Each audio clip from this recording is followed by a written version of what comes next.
Nitwa Shurwaryimana Reyira niga muri Kofo Gihosha mu wa gatanu. Nshimiye abaduhaye amakaye Imana ibahezagire. Tugire amahoro, tugire n'amagara meza, tugire n'urukundo.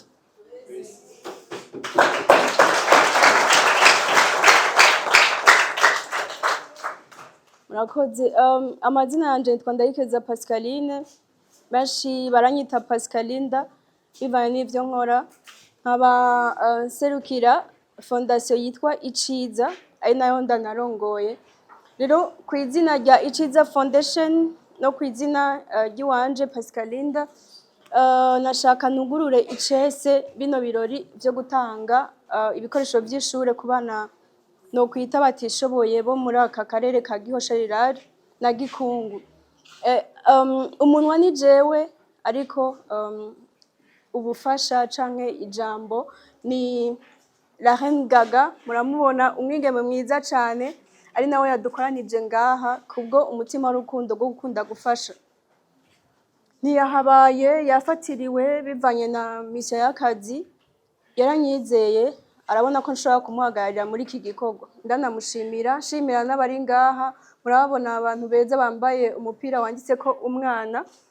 Ariko kandi ndanabibutsa ko imvo nyamukuru yatumye tuba ngaha, urabona ko twambaye imipira yanditseko umwana. Ni kubwo urukundo La Reine Gaga afitiye umwana w'umurundi. Yatubwiye ati icifuzo canje nuko umwana wese w'umurundi yobaho neza, tudaciye mu bikoresho vy'ishure gusa, mu bundi buryo buzoshoboka uko azogenda araronka ubushobozi. Ariko uno musi turatanguye gushira mu ngiro ibikorwa vyiwe. Ikindi catumye tunakorana ngaha ni indirimbo yiwe yaririmbye yitwa Umwana. Ni umuririmvyikazi kandi aririmba neza, yaririmbye indirimbo Umwana, aririmba n'indi yitwa Mompei. Indirimbo yitwa Umwana iri kuri YouTube, murashobora kuja kuri YouTube, abantu basanzwe bakoresha YouTube mukandika La Reine Gaga Umwana muca muyumviriza. N'ubundi nuko twagize ikibazo c'amatara mwari kugenda muyumvirije.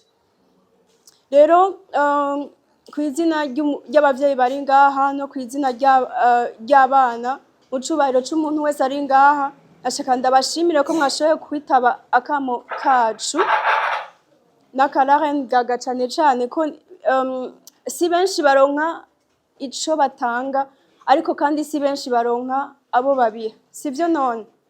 Ni umugisha cane kugira umutima wo gutanga ariko kandi ukagira n'abantu ubisangiza.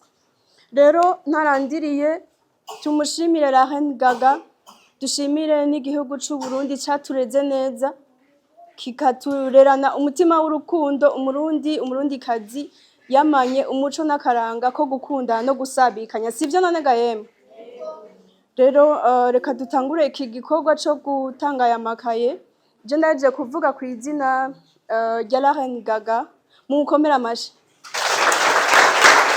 Nitwa Shurwaryimana Reyira niga muri Kofo Gihosha mu wa gatanu. Nshimiye abaduhaye amakaye Imana ibahezagire.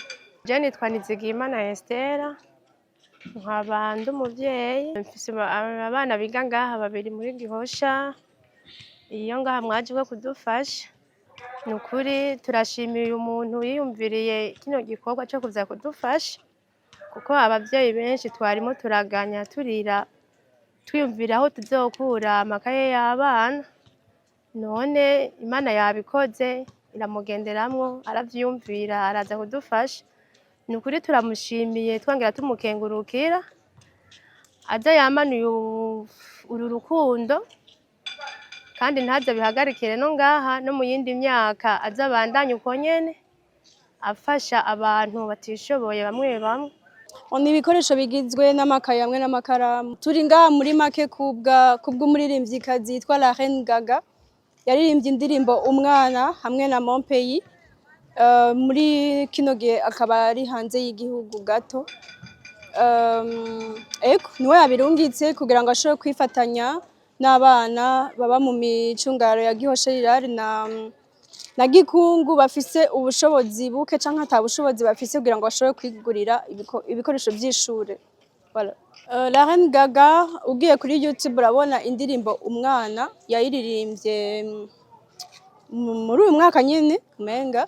Rero ni mu ntumbero yo gushira mu ngiro ivyo yaririmbye muri iyo ndirimbo Umwana, aho yavuze ati umwana ni kazoza k'igihugu, umwana niwe terambere ry'igihugu, ananiwe mushigikira. Rero aje novuga gukompleta aho umwana yananiriwe, kuvuga yize yakoze ibishoboka vyose ariko yananiwe kuronka ibikoresho vy'ishuri. Rero we wavuga ati aho umwana yananiriwe nanje ndamushigikira.